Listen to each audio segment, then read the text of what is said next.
12 कोल्हू का बेल। कोल्हू का बेल। मैंने सुने एक दार्शनिक, एक तार्किक, एक महापंडित सुबह सुबह तेल खरीदने तेली की दुकान पर गया।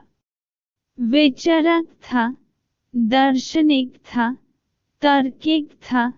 जब तक तेली ने तेल तौला, उसके मन में यह सवाल उठा, उस तेली के पीछे ही कोल्हू का बेल चल रहा है, तेल पेरा जा रहा है, न तो उसे कोई चलने वाला है, न कोई उसे हाँक रहा है।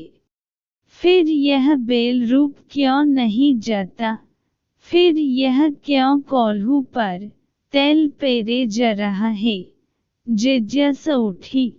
उसने तेली से पूछ कि भाई मेरे, यह राज मुझे समझाओ। न कोई हंकता, न कोई कोल्हू के बेल के पीछे पड़े। यह दिन रात चलत ही रहता, चलत ही रहता, रुकत भी नहीं। उस तेली ने कहा, जरा गौर से देखो, उपाय किया गया है। उसकी आंख पर पट्टियां बंधी हैं, जैसे तांगे में चलने वाले घोड़े की आंख पर पट्टियां बांध देते हैं, ताकि उसे सिर्फ सामने दिखाई पड़े। इधर उधर दिखाई पड़े तो झंझट हो। रास्ते के किनारे घास उगे तो वह घास की तरफ जाने लगे। इस रास्ते की तरफ नदी की धार बह रही है तो वह पानी पीने जाने लगे। उसे कहीं कुछ नहीं दिखाई पड़ता, उसे सिर्फ सामने रास्ता दिखाई पड़ता है।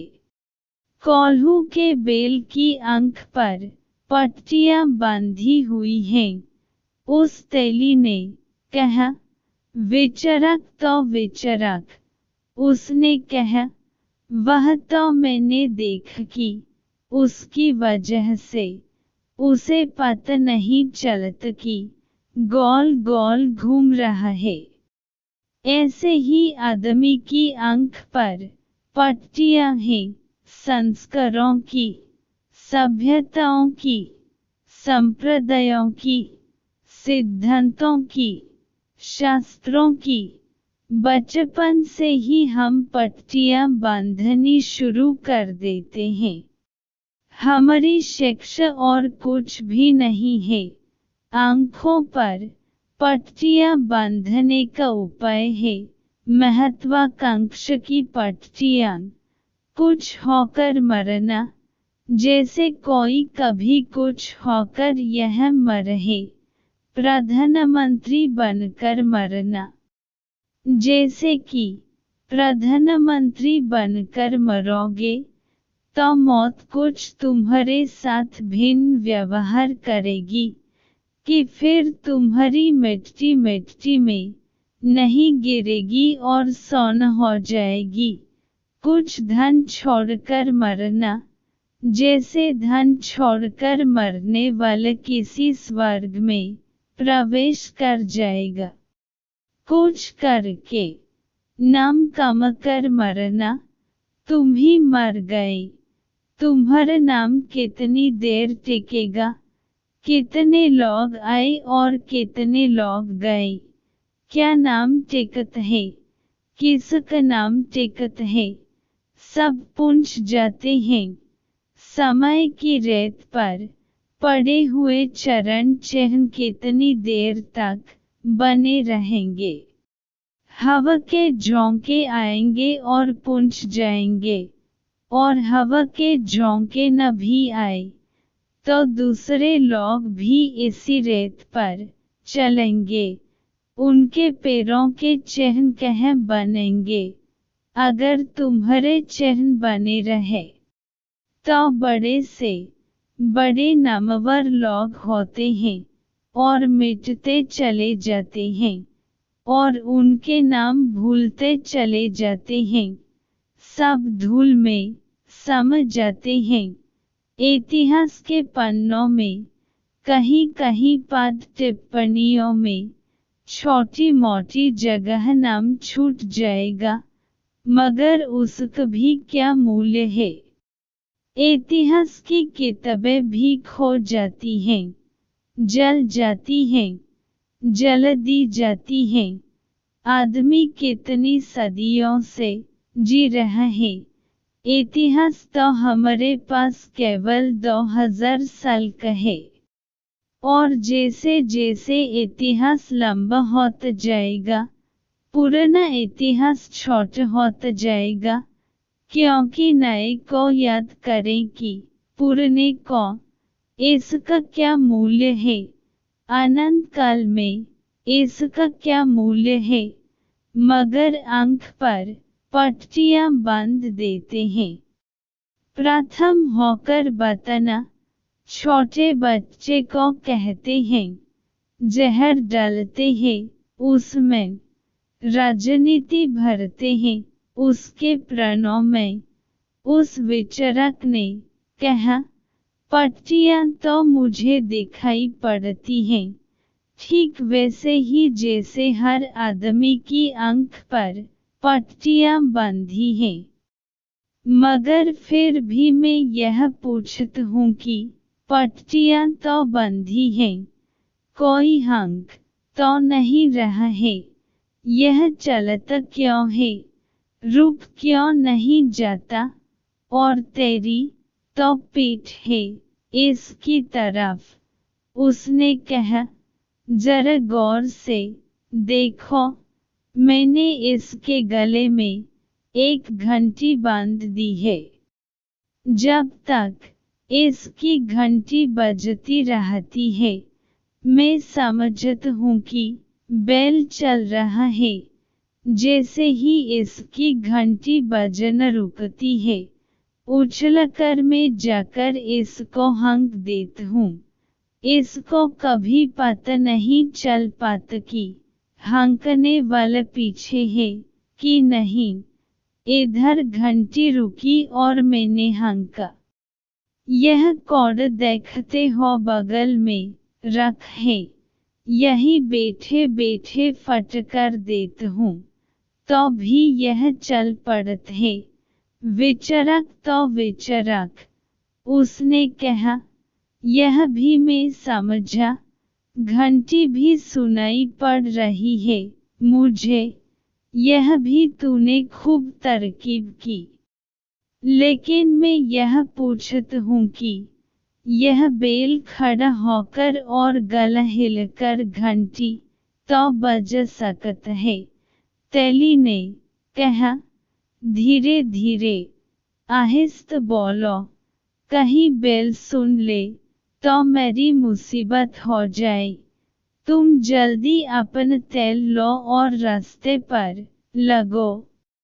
बैल न सुन ले कहीं तुम्हारी बात। यह बैल इतना तार्किक नहीं है, बैल सीधा साधा बैल है, यह कोई दार्शनिक नहीं है, यह इतना गणित नहीं बैठ सकता कि खड़े होकर गला हिलने लगे। यह तो सिर्फ चालबाज आदमी ही कर सकता है। साधारण आदमी तो कोल्हू का बैल है, चलता जाता है, उसकी आंखों पर पट्टियां बंधी हैं, उसे ठीक ठीक दिखाई नहीं पड़ता कि गोल घेरे में चल रहा है, नहीं तो रुक जाए। तुम वही करते हो सुबह रोज, वही दोपहर, वही सांझ, वही रात, जो तुम सदा करते रहे हो। तुम्हें कभी ख्याल में आया कि तुम एक वर्तुल में घूम रहे हो, वही क्रोध, वही काम, वही लोभ, वही मोह, वही अहंकार। तुम्हारे सुख और तुम्हारे दुख सब पुराने हैं, वही तो तुम कितनी बार कर चुके हो, और उन्हीं की तुम फिर मांग करते हो। फिर तुम गोल वर्तुल में घूम रहे हो और सोचते हो तुम्हारी जिंदगी यात्रा है। जरा एक वर्ष का अपना हिसाब तो लगाओ।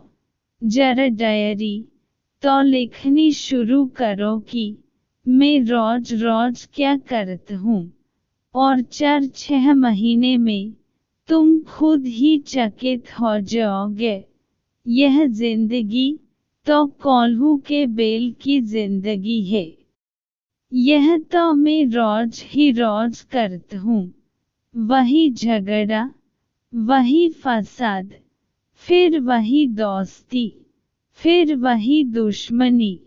तुम्हारे संबंध, तुम्हारा जीवन, तुम्हारे रंग ढंग, सब वर्तुलाकार हैं। इसलिए तुम्हारी जिंदगी में कोई निष्कर्ष आने वाला नहीं है। तुम कहीं पहुंचोगे नहीं। तुम चलते चलते मर जाओगे, और फिर किसी गर्भ में पैदा होकर चलने लगोगे। इसलिए हमने इस वर्तुलाकार चक्कर का ही नाम संसार दिया है। संसार शब्द का अर्थ होता है चक, जो चक की तरह घूमता रहे।